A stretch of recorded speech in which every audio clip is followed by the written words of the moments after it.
할렐루야, 우리 주님을 찬송합니다. 여러분에게 주님의 평강이 함께 하시기를 축복합니다. 꿀송이 보약 큐티 1년 1독 성경 통독학교 2024년 9월 10일 화요일 말씀 시작하겠습니다. 1월 1일부터 시작해서 올해 258번째 시간입니다. 오늘의 본문 말씀은 호세아서 7장에서 11장까지 호세아서를 다 읽도록 하겠습니다. 호세아 7장에는 이스라엘의 죄악된 상태를 7장 8절에 뭐라고 말했냐면 뒤집지 않은 전병이라고 했습니다. 저는 이거 꼭 성경 시험 문제 내고 싶어요. 주관식으로. 호세아서 7장에 나오는 뒤집지 않은 전병이란 말의 뜻이 뭔가? 이거 설명을 하라 이거죠. 빵을 구울 때 한 면만 구우면 뒤집지 않고 계속 그렇게 구워보면 그쪽만 어떻게 되겠습니까? 지나치게 타갖고 빵을 못 먹죠. 빵 배려불죠. 이렇게 뒤집어 가면서 빵을 구워야 된다는 거죠. 그거 한쪽 면만 뒤집지 않아갖고 계속 구부려갖고 한쪽 면은 겁나게 타불고 한쪽 면은 쌩쌩하게 익지도 않고 그런 빵을 어떻게 먹겠습니까? 이게 당시에 그 이스라엘 백성들의 영적인 신앙의 상태를 주께서 이렇게 묘사한 겁니다.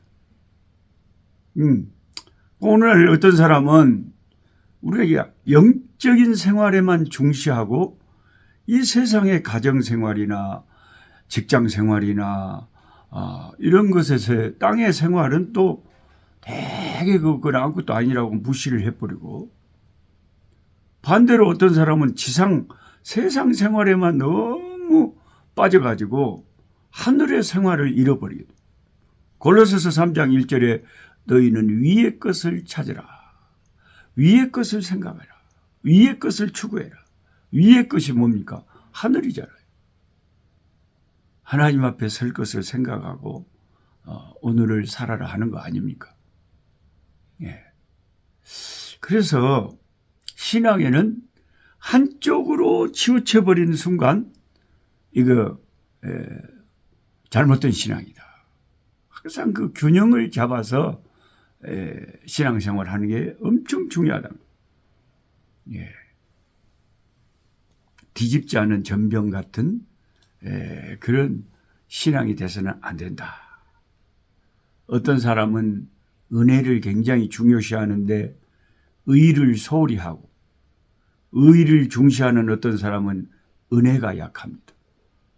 어떤 사람은 객관적인 진리를 말씀을 중시하지만 성령의 사역을 소홀히 합니다. 즉 그리스도의 십자가 복음에 이미 완성하신 역사를 중시하고 내면의 주관적인 성령의 감동, 감화, 체험은 소홀히 합니다. 어떤 사람은 성령의 체험을 엄청 중시하고 하나님의 말씀의 지식을 소홀히 합니다. 어떤 사람은 쉽게 한 면만을 보고 전체적인 조망을 놓쳐버립니다. 어떤 한 진리에 치우쳐서 다양한 진리를 놓쳐버린다는 거죠. 하나님이 우리에게 원하시는 것은 우리가 신앙생활을 할 때 한쪽 면으로 치우치는 것. 이게 참 저도 그러기 쉽고 누구나 다 사람들은 그러기 쉬워요. 한쪽 면으로 치우칠 때에 전체를 잃어버립니다. 소나무는 보고 숲을 보지 못한다. 하나님은 우리가 생명이 자라고 말씀에 지식이 더하며 주님 사랑하는 마음이 자랄 뿐만 아니라 불의를 미워하는 마음도 갖게 하시고 뒤집지 않은 전병이 사람의 배고픔을 채울 수 없는 것처럼 한 면으로 치우친 신앙을 가진 사람들은 영적으로 배고픈 사람들의 필요를 채워줄 수가 없습니다. 그래서 성도들은 신앙의 한쪽 면만 치우치지 말고 균형 잡힌 밸런스가 잡힌 신앙을 견지해야 한다. 그렇지 못하면 이단에 빠지기가 참 쉬운 것입니다. 그래서 이 뒤집지 않은 전병이라는 이 말이 상당히 우리에게 날카롭게 다가옵니다.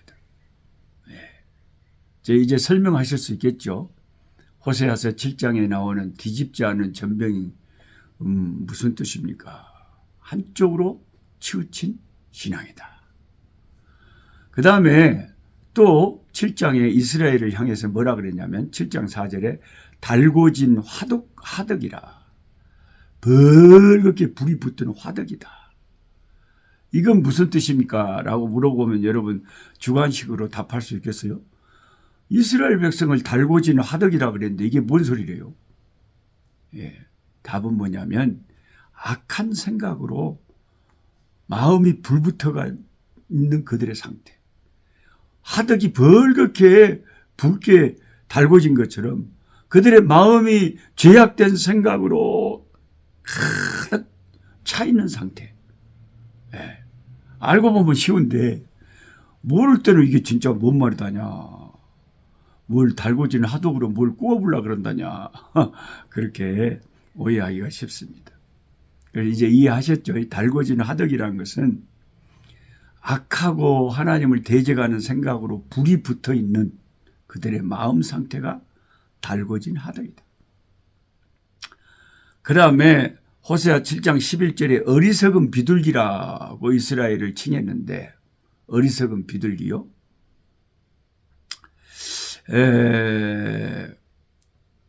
여기 호세아서 7장 11절에 나오는 이스라엘 백성을 어리석은 비둘기라고 칭한 이유가 뭡니까? 이렇게 물어보면 여러분 답을 하실 수 있겠습니까?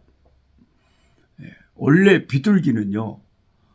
자기 집을 잘 찾아가는 조류입니다. 다른 새들은 이상하게 집에서 계속 새장에서 키우다가도 실수해서 새장 문이 열려갖고 이렇게 가버리면 안 찾아와요. 다시 돌아오지 않습니다. 근데 비둘기는 지가 하루 종일 가서 놀더라도 도로 집으로 들어온단 말이에요. 그래서 비둘기는 자기 집을 잘 찾아가지만 이 백성들은 어리석어서 자기의 본향 본래 집인 하나님의 품을 잘 찾지 못한다. 그래서 비둘기는 비둘기인데 하나님이 기르시는 비둘기인데 어리석은 비둘기, 멍청한 비둘기, 집을 못 찾아오는 비둘기. 하나님의 품이 자기 집인데 어디로 우상한테 가냐 그 말이에요. 시방. 제가 해석해 드린 걸 듣고 보면 어리석은 비둘기라고 말하는 이유를 알겠죠. 이렇게 하나하나 알아가야 됩니다. 하나님 말씀을 알아가야 돼요. 그 다음에 호세아 7장 16절에 이스라엘 백성을 향해서 속이는 활이라 이렇게 표현합니다. 이건 또 무슨 뜻입니까? 왜 이스라엘 백성이 속이는 활입니까? 그 뜻은 뭐냐면 관역을 처음에는 이 활이 잘 또 맞추더니 시간이 갈수록 나중에는 변질돼 가지고 이 화살이 엉뚱한 방향으로 막 화살이 날아가는 거예요. 하나님을 향하지 않고 이스라엘의 마음이 이방인들이 섬기는 우상을 향하는 그들의 마음의 생활의 방향착오를 지적하는 말씀이 속이는 활이다. 이 활이 꾸부정한지 어쩐지 싸면 관역으로 안 가고 엉뚱한 데로 가버려. 하나님을 향하여 그들이 나아가야 되는데 엉뚱한 데로 가버린다 이 말이죠. 그래서 속이는 활이다라고 호세아 7장 16절에 표현한 것입니다. 이렇게 아시고 그 호세아 7장을 읽으시면 얼마나 도움이 되겠습니까? 하나님이 그렇게 비유해서 하신 말씀들이 우리 마음을 콕콕 찌릅니다. 진짜 뒤집지 않은 전병 같은 우리가 돼서는 안 되겠어요. 달궈진 화덕처럼 우리 마음이 하나님을 대적하는 죄악으로 달궈져 있으면 안 되겠어요. 주님 사랑하는 마음으로 달궈져 있어야죠.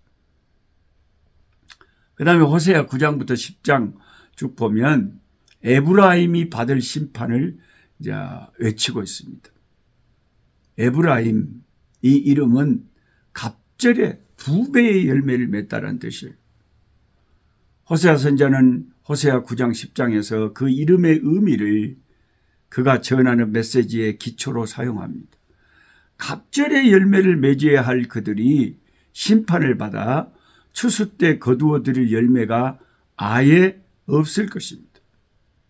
왜냐하면 기근이 임할 것이고 하나님이 이스라엘의 땅을 심판하시기 때문입니다. 갑절의 열매는커녕 하나도 열매를 맺지 못할 것이 에브라임의 앞으로 다가올 미래라는 것이죠. 무서운 심판의 말씀입니다. 에브라임은 더 이상 열매를 풍성히 맺는 땅으로 기업되지 못할 것입니다. 얼마나 그 이름과 정반대되는 비극이라는 말입니까? 가정에서는 자녀의 열매도 맺지 못할 것을 예언하고 있습니다. 유대인들은 전통적으로 자녀를 많이 잉태하는 태를 언제나 복된 것으로 여긴 사상을 가졌습니다. 시편 127편에도 나오죠. 태의 열매는 여호와의 주신 기업이다 그랬잖아요.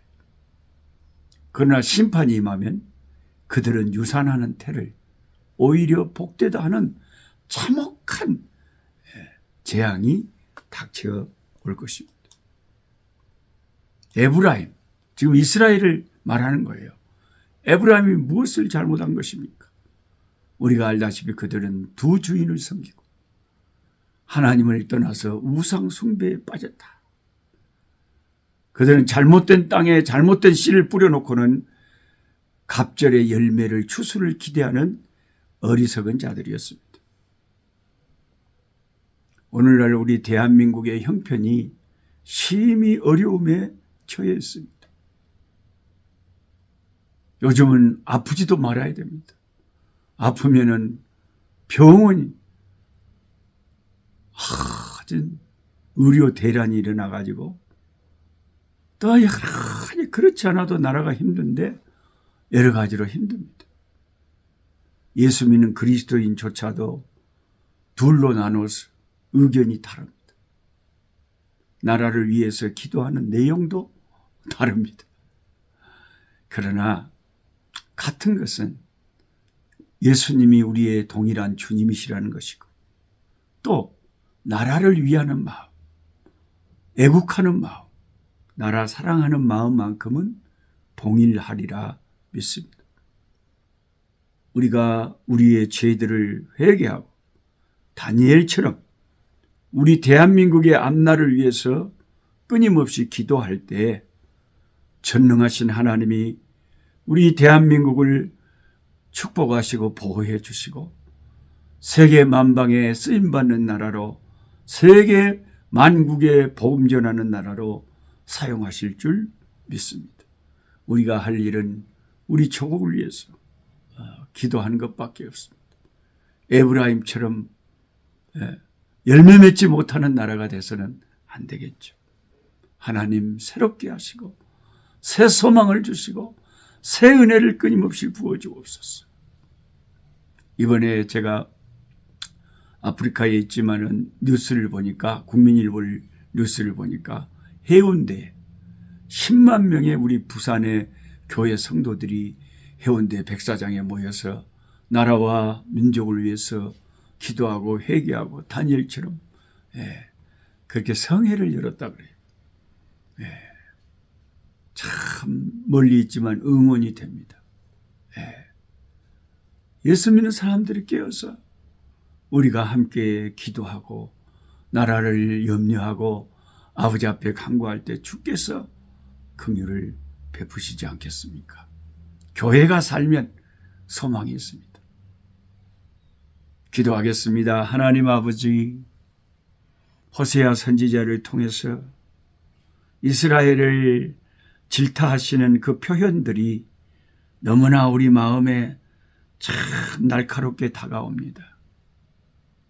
이스라엘 당시의 사람들이 뒤집지 않은 전병, 달궈진 화덕, 어리석은 비둘기, 속이는 활로서 참 번지수를 잘못 찾는 우리의 복의 근원이신 하나님을 떠나서 어디 가서 무슨 복을 받고 무슨 열매를 맺겠습니까?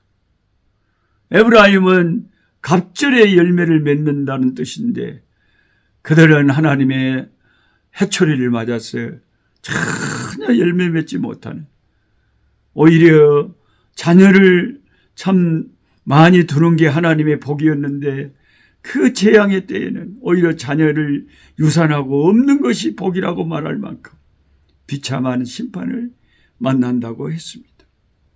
주여, 우리 대한민국이 열매 맺고 하나님을 기쁘시게 하려면 예수 믿는 저부터 회개하고 우리 한국 교회가 새롭게 되고 하나님을 기쁘시게 할 때 주님의 백성들 때문에 주님이 우리나라를 복을 주실 줄 믿습니다. 아버지, 정치, 경제, 사회, 문화 어지럽고 복잡합니다. 아버지, 사람마다 자기 생각이 옳다고 소리치지만 무엇이 더 옳은지, 무엇이 더 정인지, 무엇이 더 나라를 위하는 길인지는 하나님만이 아시오니 사람은 이기적이라 다 자기 생각, 자기 주관, 자기 가치관으로 판단합니다. 주님, 고백합니다. 주님의 생각만이 절대적으로 옳습니다. 우리 인간들의 생각은 이기적이고 어리석습니다. 하나님께서 판단하셔서 우리나라에 유익한 일이 있게 하시고 아버지, 교회들이 새롭게 되어서 하나님 앞에 나라를 위하여 다니엘처럼 기도하는 자들이 많아질 때 새롭게 하시는 하나님의 역사가 우리 대한민국에 나타날 줄 믿습니다. 북한에 고통당하는 아버지 하나님이여, 저 백성들을 불쌍히 여겨주시고 애굽에서 신음하는 이스라엘을 구원하셨듯이 우리 한반도에 평화 통일이 오도록 축복해 주시옵소서. 우리 주 예수 그리스도의 이름으로 기도드리옵나이다. 아멘. 약한 자 힘주시고 강한 자 바르게 주 환자 정택함이 주님의 뜻이라. 해 아래 압박 있는 곳 주 거기 계셔서 그 팔로 막아 주시오.